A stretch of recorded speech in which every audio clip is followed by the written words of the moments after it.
Try again, Mark. I don't know. Oh, okay. That's right. Oh, welcome to Baseball Biz on Deck. Matt Germain and I, Mr. Mark Carbett, are here. He's Matt, I'm Mark, and we're here to have another fun week with you about baseball. And boy, has there been a lot happening in the last few hours. It's Thursday evening, and as we speak, we are seeing players being DFA'd, seeing options picked up, options denied, and players becoming free agents. We'll talk about some of that in a minute.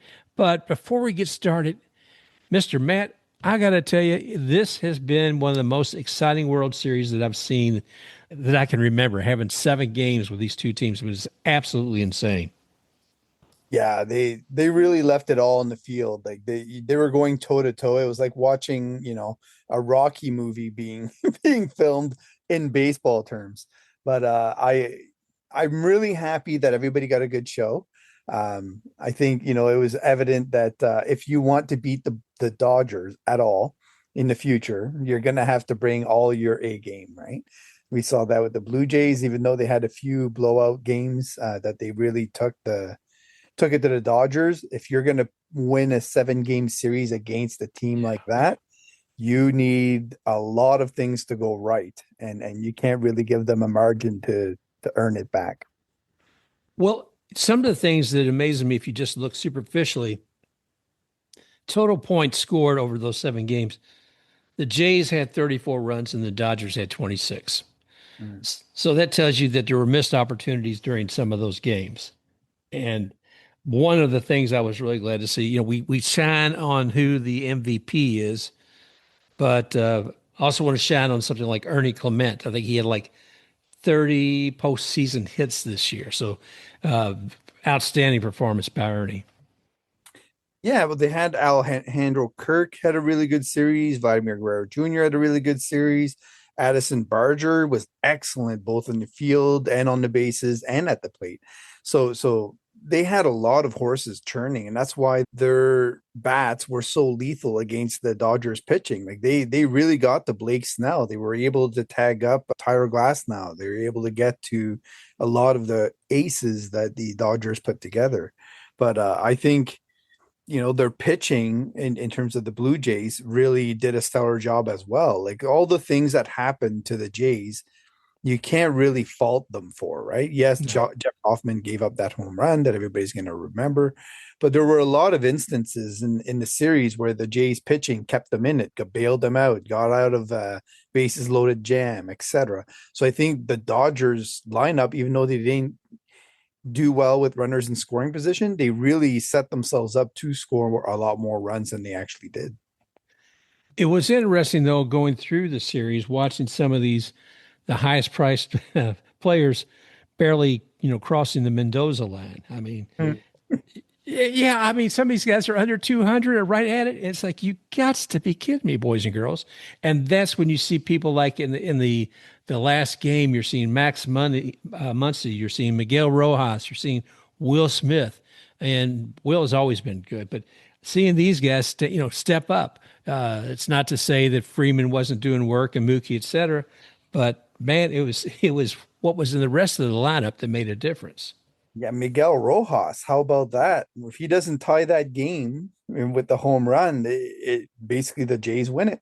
So, there is a lot of players, and that's what happens, right? If the lowest paid player on your team is the 9-hole hitter, and he's making $6 million, which if on the Rays would be the 4th highest paid player, then you're able to come up with those stellar hits because there's literally no pressure on him to carry the load, and he's able to come up clutch.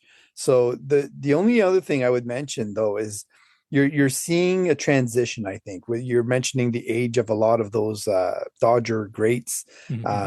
Betts had to come to the infield because he can't run the outfield the way he used to. He still has good range in the infield, so he'll be there. And as a second baseman, I think he'd win a Gold Glove there too as well. But they also are rumored to be in on Kyle Tucker so that they can replenish a lot of that, eliteness and continue to not waste the $46 million a year that they have dedicated to Shohei Ohtani on the a luxury tax sheet. Now, he's actually being paid a lot less than that. We all know the story, but the the Dodgers are always going to be able to dig into the pot of gold and get another leprechaun. This is part of why we need a cap. I hear the stories of people saying it's great for baseball. It really, really, really is not. To continuously have the same team in there over and over and over, it is boring. If you're an NL West team, you just get deflated as soon as you hit a certain part of the season. Every time you see a signing. So, Padres fans, San Francisco Giants fans, Arizona Diamondbacks fans, like you're deflating those markets just to inflate that one market. I see that with the trend that you're talking about in terms of them getting older and not really scoring as many runs, but I think that the Dodgers are never going to be shy, and they don't really care about any of those penalties that Major League Baseball has in place. No, no. I mean, I was reading earlier today to see, was it the Dodgers total projected outlay of $508.3 million is just a few $1,000,000 shy of the combined payrolls of the game's 6 lowest spending teams. I think this came from Jeff Passan. Anyway, and so the 6 lowest spending teams being Miami, the Athletics, Tampa Bay, the White Sox, Pittsburgh, and Cleveland, all of which carry sub 100 million rosters. So, I think the floor is reasonable. And I think the ceiling, because let's be honest about this. A CBA is going to be coming up soon, and there's negotiation going on this. Now, I don't know about you, but I seem to remember during the last CBA, the people who were in the room negotiating on behalf of the players, I think if 3 or 4 of them were from Scott Boras' group. And we were talking about some of the people who are being paid the most. So I think they have a different perspective than rank and file through Major League Baseball. And when you're looking at pieces that benefit those top players, how does that impact all the way down, bringing up other talent? How does that impact money that should maybe be trickling down to the minor leagues and fostering new talent there? So we need to get an economist on here to talk about it, because there's more to it than what I'm seeing. That's for sure. But when is enough, Mark? Like, at some point, both the league and the players have to stop being so selfish, and they have to grow up. Right? Every other league has had this grow up moment, right? Yep. And that's the point when the leagues looked at each other in the face with the Players Association. Because I remember when the NHL used to have wars constantly with the Players Association, because they didn't have this agreement of 50-50. Yeah. The owners get 50%, the players get 50%. There's nothing to argue about after that. Everything plays itself out well. Once you establish the books are open, everybody knows what's what. We separate the pie half and half, and you go off and do whatever you need to do. And the players are still paid well. Quarterbacks in the NFL are still paid extremely well. Players in the NBA still get paid extremely well. Yep. Players in the NHL still get paid extremely well. The stars get more, everybody else gets less. There's no problem. People are not starving. I haven't seen yet any professional player on the street begging for food stamps or, getting an extra job because they can't afford to pay rent. The day that I see that, I will feel sympathy for them. But for right now, they and the league, because the teams do have to open the books. That's a big deal. Like on the baseball side of things, I don't think that's ever actually been done. And like, people talk about the Braves being an example because they are a public owned team, but they're not the Yankees. No. And they're not the Dodgers, and they're not, like, those teams have a completely different financial outlook than people are aware of. So, once you open up those books and what happens, like, how much more are the players going to ask for? So in essence, Mark, let's say right now, with all the teams and everything else going on, that the owners are getting 65% of the pie, right? Let's just say, why would they jeopardize 15% by making it 50-50? So for them, it's scary. It's scarier than the players. I don't think the players understand that. So to me, the demand from the players shouldn't be to not put in a cap. It should be that, okay, if you want a cap, open up the books and give us 50%. That will scare the living daylights out of the owners, and it will put all the pressure from the public standpoint of view on the owners. You know what would be interesting is getting somebody who's both a White Sox and Chicago Bulls fan, because they have this. I believe they still have the same owner, if I'm correct on that. And why I bring that up is because I know in the NBA, I believe it is a split. There's basketball related income, and it's a 50-51 split, something like that, between the NBA and the owners. So that's part of their CBA. Now, right now, the WNBA women's basketball, they are negotiating a CBA. And currently, they're only getting 9.3% of league revenue. But yeah, Oh, one of the fastest growing sports out there, and media on that's got to be insane. The TV on that contracts have to be insane. So I don't know. I don't know if we'll have a WNBA playing if they've got that. There's all kinds of agreements out there, but at least if they're getting 9.3%, surely then they have their books open. So it's not like it is completely some insane ask to have the ownership open those books. I do want to come back to one thing you said though, because you brought up about the Braves, and I think it's part of Liberty. So you can open up and see what's happening with the Braves, but they are but one component of that organization that the stocks covered. So the Braves are just one component of it. So they would be a completely different model, much like you were saying a moment ago, than the New York Yankees. So they're one. Yeah, you're exactly right when you're saying you can't see them one equaling the other with that.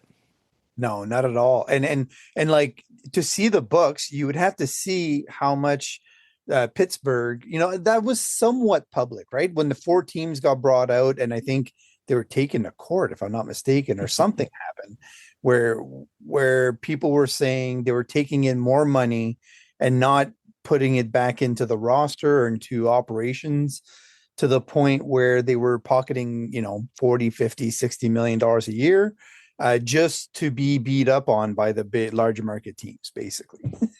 Yeah. And not really caring about the fact that they're not winning.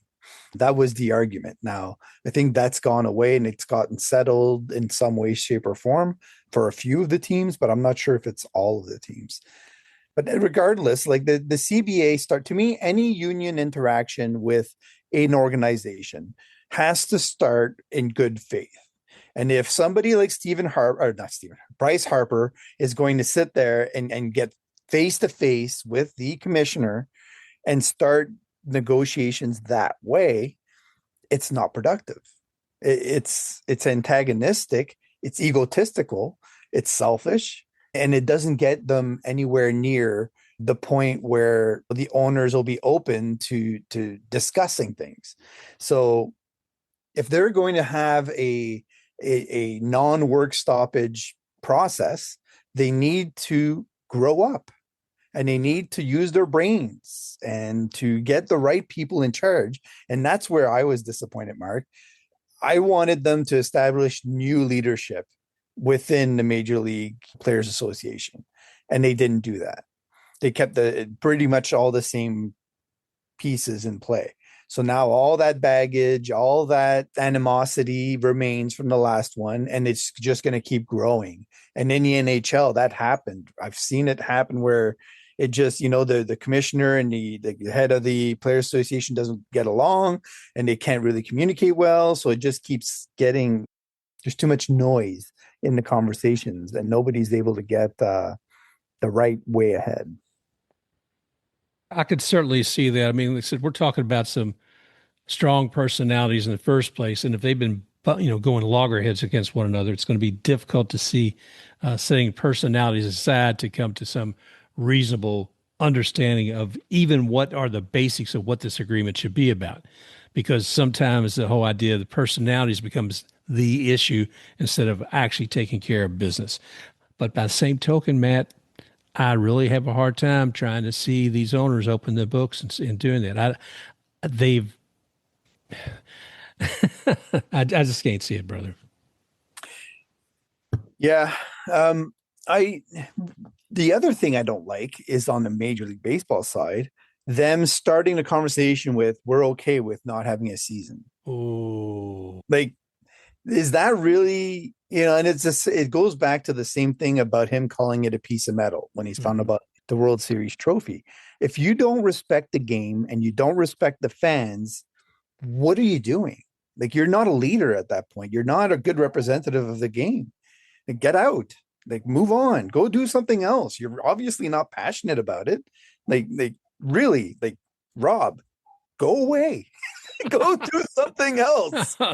he wants to stick around till he gets those expansion teams in place, but I don't know if that's going to happen. If you're talking about going ahead and ready to lock the doors right now with the 30 teams that you do have, and you have new ownership, and certainly with the Rays, I would be a little ticked off. It said, yeah, you got to pay X number of dollars to get a team, and oh, by the way, we're not going to play the first year. Hope you don't mind putting that money up for us. So we'll see how that goes. Oh my gosh. Man, oh man. No. Well, let's just go back to the World Series for a moment because I want to have a little more fun. I've got to say there's a few things in this World Series I didn't anticipate. And one of them was me warming up to George Springer. Wow. After, Astros history just really kind of stuck with me. I'd be right there in the stands booing him seasons later for that whole fiasco. But when I saw his commitment to being a player who was going to make a difference for the Jays in the pain that he was in, and he would stick into it, he was going to make sure he could do everything he could to have it be a success. He regained whatever high praise I may have had to him, pre-Astros trash can era.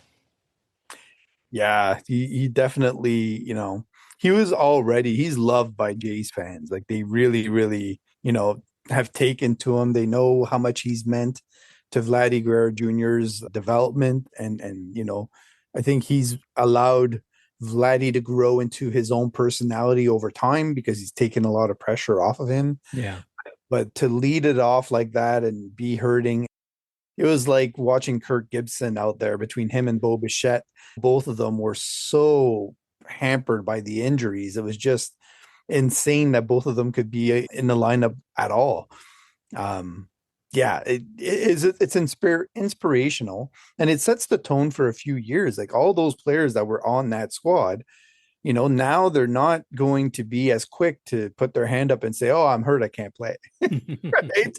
They realize now, they've seen it. They're like, oh, well, that's what it takes. That's what I have to do. This is all right. Like, I can't imagine what he was taking, how taped up he was, the treatments he was getting. Jeez. There's a long process that goes into that before and after the game. So the other thing I want to mention is, I remember, Mark, the last time I went to see a baseball game at the Olympic Stadium in Montreal was with my dad. It was a preseason game between the Cardinals and the Blue Jays. And Bo Bichette and Vladdy Guerrero Jr. were playing because they were just prospects at the time. They weren't guaranteed spots, and they were there to earn their keep, basically. Right. And so I was talking to my dad, and I was like, I'm a big prospects guy. So I was telling him, I said, these two guys are going to lead the Blue Jays to the World Series. And I'd forgotten all about it, right? But Vladdy Guerrero Jr. hit a home run to walk it off for the Blue Jays in that 2-game series. We went to see both games that they played against the Cards there. But it was amazing. Like, the ball landed 20 feet away from us, and I was like, see, this is the guy. This is the guy. But he remembered that, and he called me and he goes, hey, those are the guys you were talking about at the game. And I said, yep, that's them. And it all comes full circle. Like, you just know when you watch these talents, and then it's the same thing with George Springer. They just have a knack for coming up clutch, being elite, being big in the moment. And these are two guys, Bichette and Guerrero Jr., that grew up around the game and have been around the game their entire lives. Nothing phases them. You could see it in Bo's face before he hit that big home run, where he just, it was like doing his homework, basically. That's what he was doing. And I don't know where he's going to end up, Mark, but I hope the Blue Jays find a way to keep him around and that he's healthy enough to continue his career there and do well. Yeah, I did see on one of the feeds out there that he's been given a qualified offer, but I have no idea what that is. And where he's if it's something he's going to consider. I think he'd probably love to continue to be a Blue Jay, but he's going to be reasonable about what his career should be paid for as well. So I don't know. We'll see. Did you have a player that you thought should be the MVP out there? So before they started Game 7, Yeah. my MVP for the Blue Jays was Addison Barger. Mm-hmm. And the simple reason was the grand slam he hit. That was historic. It was the first one ever. The way he played defensively, the way he ran the bases, how clutch he was. I think he was almost tied or maybe just above Vladdy Guerrero Jr. at the time for OPS. So I just thought he had gone above and beyond. And to me, he's become one of those names, a little bit like Randy Rosarina did with the Rays, right? You don't know if it's going to continue, but he's certainly opened up a lot of eyes and made a name for himself and put himself out there. I don't think Clement did enough overall, even though you got the most hits, in terms of impact. Like getting singles is one thing, but the big knocks are obviously more quality. And then Vladdy Guerrero Jr. was definitely one that you could argue for. But then there's Trey Yesavage. Trey Yesavage came in and he basically played the role of Madison Bumgarner for the Jays. I really thought that, and I told that to Craig Calcaterra online, and I said to him like days before it happened, I said, I could see them bringing back Trey Yesavage in Game 7 for a few innings. And he said, "There's no way they would do that. It's only 3 days." Blah blah blah. And I said, "Yep, it's gonna happen." And sure enough, it did because there's a certain knack for guys like that when their stuff is that elite and that good and they believe in it so much. Yeah. And that's the hardest part to do, right? That you're able to get away with things and to really push the envelope. So yeah, I'm happy for all of them. I think, it sucks that they lost, but none of them will forget a single moment of that World Series. And my favorite moment of it all was Addison Barger after he hit the grand slam saying, "I don't remember a thing." I don't remember any of it. And he was getting interviewed. Yeah, I mean, that was amazing. I saw that too. There was always little weird parts of the game too, with the whole ball being stuck underneath between the warning track and the wall. Because otherwise that made a whole difference right there. Was that Barger hit that one? And that could have been a home run for him. And I think there was somebody else that had been 2 RBIs with that one. And it was like, no, it's weirdness. And I understand the rules of the game. It's just much like as if a ball was hit and it bounced out off the field and into the stands. It's a double. But man. And then there was that play at the plate as well, where Will Smith just kept his foot just on the edge of the plate there and got it down, like the slimmest margin right there. And you bring up Will Smith, and my gosh, now he's from my own hometown, Louisville, Kentucky. So I'm biased. Anytime I see him, I'm was glad to see him perform well. Let's face it, I was pulling for the Jays, but I was real excited to watch him play. And then I thought, MVP, I'm going to give it to Will. Okay, I'm going to give it to Will because the man, he played every inning of every game, and then an 18-inning game, he never stopped. And then being able to come in and hit that home run towards, the last game, it's my gosh, I thought all these little pieces, just the stamina, just like I see the stamina in George Springer, the stamina with Will Smith to do what he did just was like, wow, this is above and beyond what I would expect from any player. Yeah, quite the performance at a time when the Dodgers really needed it because they weren't getting much else from their other stars. So, no, I think that, you do have to be a little bit. Here's the thing, Mark. What would you say about Shohei Ohtani's performance, once they got to face the Jays? They wouldn't be there without him, that's for sure, to begin with. So right. We can start there. But if you look beyond that, the whole idea of being able to deliver at the plate and from the mound, I don't know. I mean, he did fantastic. I can't imagine really saying anything negative about it, except maybe in some cases he didn't get the opportunity to hit because he was walked. all I'm trying to get to is saying, okay, does it look like he's going to be able to continue pitching and hitting? Because you're paying him for that, Yeah. right? Yeah. So let's say next year he's like, well, going this season, yada yada yada. I can pitch, but now I'll relieve, right? I'll be a reliever. I'm not going to be a starter because it saps this, it does that, whatever. Bat wise, I don't think we ever will fear. But how much did the pitching take away from his hitting? How much did it wear him down? And because he wasn't really himself at the plate, I don't think he wasn't as ferocious and as um I don't know, as elite, I guess is the best way to put it. So all I'm saying is the Dodgers have to be worried a little bit about the aging of Otani. Like he's Yeah. what is it, 32 next year or 31? I can't remember. Somewhere around there. They have a law. They've won their 2 championships with him. I don't think they'll regret signing him ever because they probably make a lot in Japan and yada yada. But all I'm saying is there are a number of years, and if you're watching Mike Trout's career, finishing up with the Angels, and you've seen Albert Pujols do the same, and you saw Miggy Cabrera do the same. Yeah. Well, it gets long, right? Like those last 5, 6, 7 years can get very frustrating for fans when you're carrying $70 million of a player. I don't know. I'm just saying.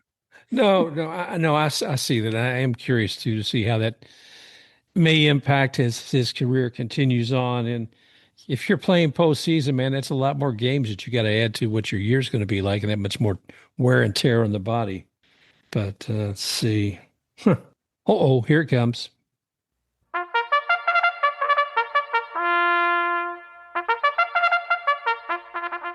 Oh, and here we are, man. This call to the post, and the post is post World Series, man. This is when all the action is taking place. We've talked a little bit about it, but man, all the folks that we're either going to keep, they're going to be let go. I know you've been tracking this very, very closely, and today being Thursday, November 6th, and even just a few hours ago, we're still seeing some people who are even being DFA'd. Their options are not being picked up. Just a whole lot going on today, Matt. It's been a little bit busier than I expected, Mark. Like normally, yeah, there's a lot of action. There's a lot of moving around.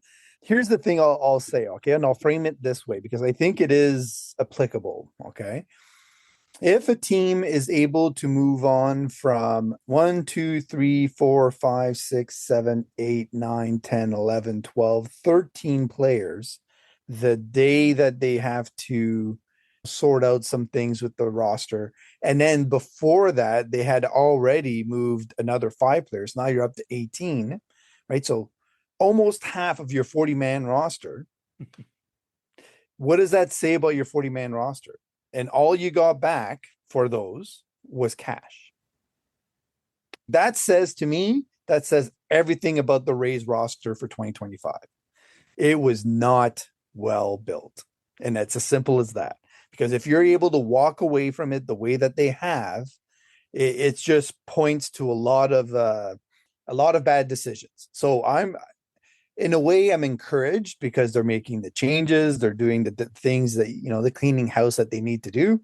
But in another way, I'm frustrated because they're making the same mistakes over and over and over again. So they've brought in Jake Fraley, right? Jake Fraley was sent out by the Rays because he kept getting injured. And last year, he kept getting injured, which is why he was let go by the Reds and picked up by the Braves. And then now the Rays have claimed him. So they've brought back a guy they know, but they know gets hurt a lot. They kept Taylor Walls around. They brought back Tristan Gray last year, which they already knew had a lot of issues at the plate, even though he gives you that versatility. They let go Pete Fairbanks for nothing. They didn't get anything back in trade when normally the Rays are able to force the envelope a little bit and at least get, somewhat of a prospect, even if it's a low A or high A. Now, I don't know in that case if they just wanted Pete to respect Pete himself and allow him the opportunity to go where it is that he wants without the baggage of having to, have the Rays get something in return. And I mean, he's put his body through hell for the Rays. Oh yeah. Uh, and he's gotten a lot of surgeries, and he's had a hand condition that affects him in the cold. So all in all, it's been busy. It's been active, especially on the pitching side. But there's a couple of shockers, Mark. This is the thing that got me. It was two of them. So when the Rays traded Zach Littell to the Reds, they got Brian Van Bell as one of the pieces in return, and I thought he did really well with the Rays. And to me, he's almost a clone of Zach Littell. He's very similar in the potential, right, of what he could be.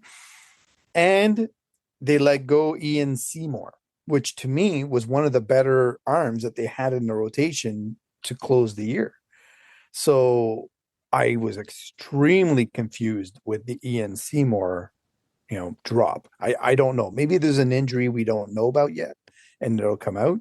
But that would, to me, would be the only reason. Now they did add Forrest Whitley onto the roster, who did extremely well down in AAA once they sent him down. He seemed to have sorted out his issues.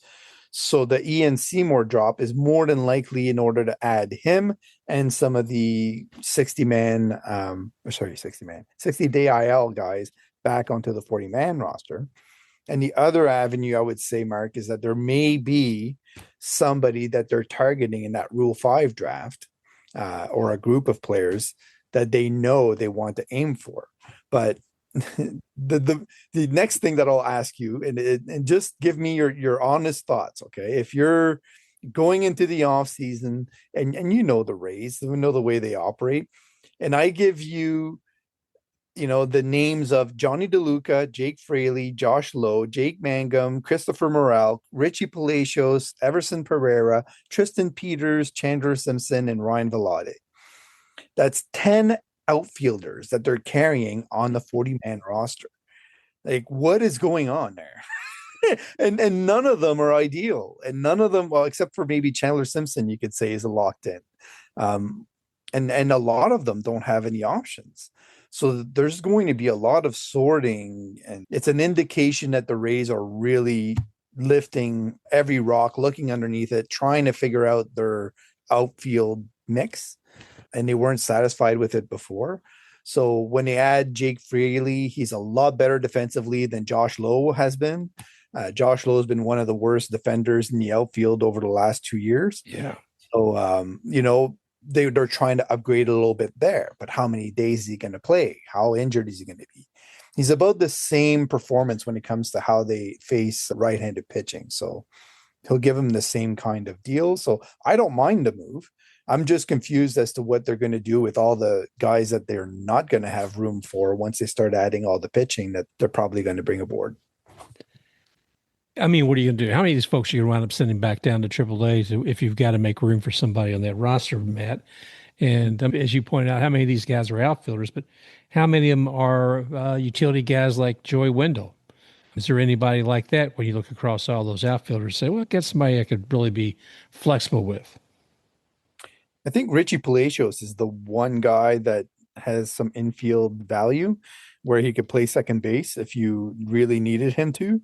The rest of them, Christopher Morel, first base, third base, outfield, potentially. There's a few guys, and I think Ryan Vladdy, if I'm not mistaken, may have a little bit of first base time as well.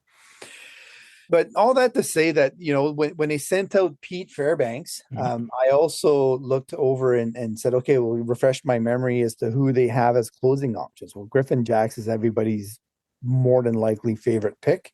The other one is Edwin Uceta, and Hunter Biggie is the other one. And he's the one playing in the winter leagues right now and sharpening his tool set.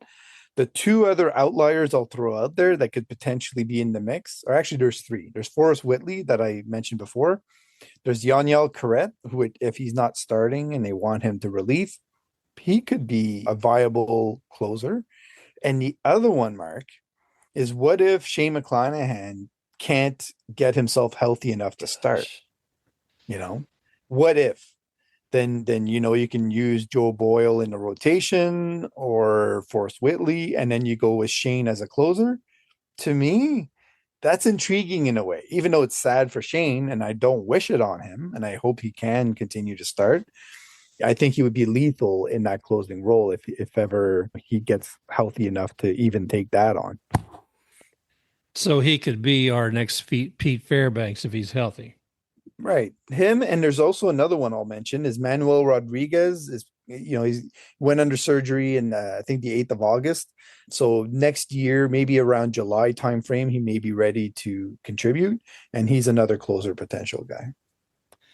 It has been interesting, kind of looking back quickly at the World Series again, how many veteran pitchers who were relievers or closers. I mean, seeing Chris Bassett doing more than just be a starter, he's coming through with some of this. Looking at younger players who have been injured, like Shane, I could see where that might be where their career goes because of, we're concerned about arm injury and him actually getting in the innings in and to be able to survive through a game.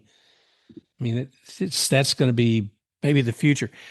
On a future show, I want to sit down and go over that 62, 63 page document that MLB did on arm injuries, but I don't want to digress into that too much. That's something for the future. Yeah, definitely. I also want to mention that Shane McClanahan's first 4 outings in Major League Baseball were all in relief, and they were all in the postseason. So, he started his career as a reliever when you want to look at it that way. Yeah. But it didn't go smoothly, but he did start that way. And then, so it'll be interesting to see how it shakes out. Well, the one addition to the Rays I was really excited to seeing, and it's one who's been beloved for years, and that's Mr. Ozzie Timmons. And he's going to be coming back, I guess, as the co-batting coach or assistant batting coach. And I'm really glad to see he's back here in Tampa and with the Rays again. I mean, he was beloved. I can't tell you, Matt, how many times when I was working at a game and you'd see Ozzie over there standing by first base, cheering the team on. Or as you may remember, when he was in the dugout, he would be out there. They'd be him doing his push-ups for every home run that the team made, and while they dripped sunflower seeds all over him, he was just a positive force there in the game. And it was nice to see when he did leave with the Brewers that got to see him be with Jake Bauers and Willie Adames again for a while. So I'm happy he's coming back here. He played ball here at Brandon High School, right down the road from Georgetown, right down the road, about 10 miles down the road.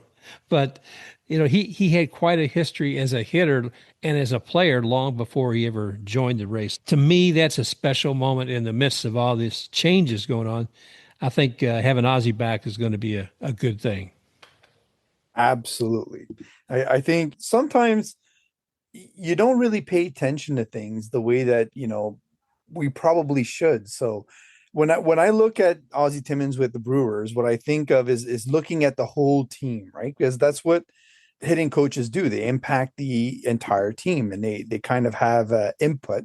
They're not going to be the be all end all of how that team performs in terms of their production at the plate, but they are kind of an indicator that you could look at and say, okay, well, they're hitting coaches getting through to them. They're getting, decent value out of their lineup based on their performances, is to take a look at the on-base percentage. And I know people will talk about Moneyball in that aspect, but because the approach at the plate, it's not just the hitting, it's not just the power, it's the entire approach of being a productive at bat that matters, right? And that's where the hitting coaches will be kind of focused on a lot of times. So when he got there in 2022 with the Brewers, their on-base percentage was 315, right? And they were right around middle of the road when it came to that. So they were tied for 15th or somewhere thereabouts. And then in 2023, they were able to kind of stay middle of the pack, but they increased it to 321. So a little bit of a bump, and they got some benefit out of it, and they still continue to be productive at the plate, right? And be one of the leaders in their division. And then last year it was 326. So another bump. So all the way through his time with the Brewers, they kept continuously getting better, even though you could argue they lost a lot of players along the way that were really important to their lineup. So they had a lot of changing of the guard. They had Willie Adames leave. They had a whole bunch of turnover because the Brewers are the Brewers and they're never going to be able to keep all their high priced players as much as they would like. So last year, their on base percentage was the fourth best in the league.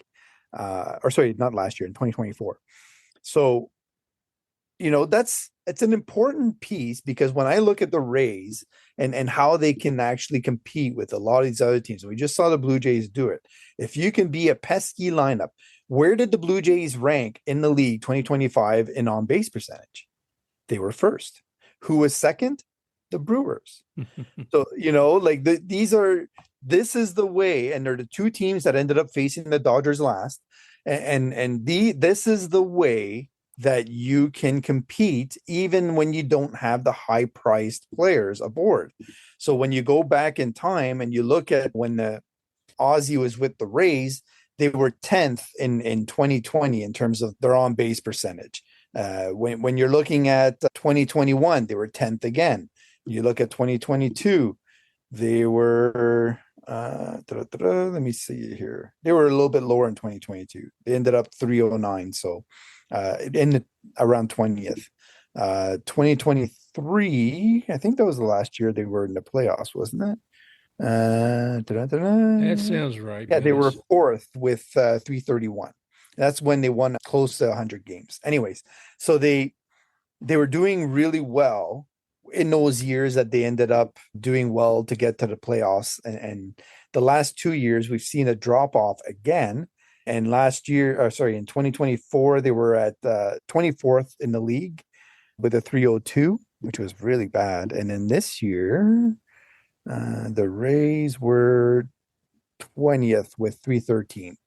So again, you're looking at a way that the Rays, if Ozzy can come in and have the Rays bump up by 5 points, just their on base percentage as a whole as a team, then that's a huge boon to that team. And I like the personality. I like how loose he is. I like how his rapport with the players is always positive, and it's nice to have him back. Indeed. I'm really happy to see him here. And I think the positivity is perfect. And as you point out, the history of what he's been able to achieve since he left. So I'm glad he's back. I know Moto's still with us too. So together, I can only see more coming from the team this year. And as you pointed out earlier, all these changes that they're making kind of answer the question or raise the question is, was that really the team that we needed the last couple of years? Was all the people that were letting go, were there decisions there, were there other options there that they could have been better than what we've had? So I am really curious to see, with all of this movement going on, what are going to be the 2026 Rays? What is that going to look like? Right. And they have some money freed up now with Pete, not being hooked up. They did also an interesting addition, Mark, and I know you probably saw this on Blue Sky, but Taylor Walls was extended. So not only did they pick up the option that he had, I think it's 2.45 million, but they added another option, which is estimated to be somewhere around 3.1 million. Now, my verdict on all of that is, okay, there's a really strong likeliness that if Carson Williams doesn't have the spring that lights up the stage, that they will say, okay, well, we'll have him start in AAA, wait until we feel he's ready and then bring him up. And so buy him a little bit more time in AAA to improve some of the things that he needs to do hitting wise. And then at the same time, if they end up wanting to deal Taylor Walls to a team, them having that guaranteed second-year control with 3.1 million may be attractive to them if Taylor Walls somehow develops his bat in any way or shape, or if they're looking to have the shortstop shored up defensively for 2 years and don't really worry about the bat. But the one thing that I'll say is that, I really hope he's not going to get, 140 games and end up being a pitcher in the lineup every time that he's there. And I want to see positive things from him. I hope he makes changes. I hope that he's aggressive in changing his approach at the plate so that he becomes a productive player in the lineup. Because if he can do that, he can be a really good shortstop for a team. Well, considering he was nominated for the Golden Glove, yeah. I mean, we've only had 5 or 6 who've ever won it. I know Kiermaier, Longoria, and some others. But you're right. If that hitting game can come on, man, that value has to be worth more than $3.1 million or whatever that was on the next time around. But here is it. You have to ask that question: Is there something that they can turn that switch on in him that will help him at the plate? Maybe Ozzy's the person to help turn that switch. We'll find out. But I was a little surprised too to see that that Fairbanks was gone and we were keeping, Taylor. So anyway. Yep. And so when I look at the Rays roster right now, right, and you look at the Rays roster, what is the core? Where are they headed? What are they going to add to it? So right now they've added 2 ex-Reds or Tito whispering names in the Rays' ears, saying Ryan Vladdy and Jake Fraley. They're 2 guys you guys should grab. So they brought in 2 ex-Reds, and so how they fit in with Chandler Simpson and who else? Like who rounds out the 5, that make the cut or 6, whatever it ends up being on a 40-man. But I'm curious to see which 4 they move on from. Well, I think one last thing we should definitely mention was your insight on the Anders J finish. Oh man, I had to go there, Mark, because it's getting ridiculous. Like it's getting to the point of we're gonna have an intervention. We're gonna have to corner Eric in the press conference. I'll send you, and I'll have all the names on the billboard. You'll be the rep. And it'll say Junior Caminero, Josh Lowe, Jonathan Aranda, Jake Fraley, Johnny DeLuca, Jake Mangum, Jax Griffin, Joe Rock, Joe Boyle, Jesse Schultens. Like at some point, I mean, if you're sitting there at home and you are a Major League Baseball draftee this year, and your name starts with J, don't worry about it. You're getting drafted. The Rays will find you. We'll turn your G to a J, and Matt Germain could be on there as well. Oh man, it makes me laugh. Those are the little things you notice sometimes where you're just like, this is odd. Like this is weird. Well, I think that's as good as any way to end the day. And looking toward a future of next year, looking at all these changes going into the World Series, it's been a fun year to watch all of this.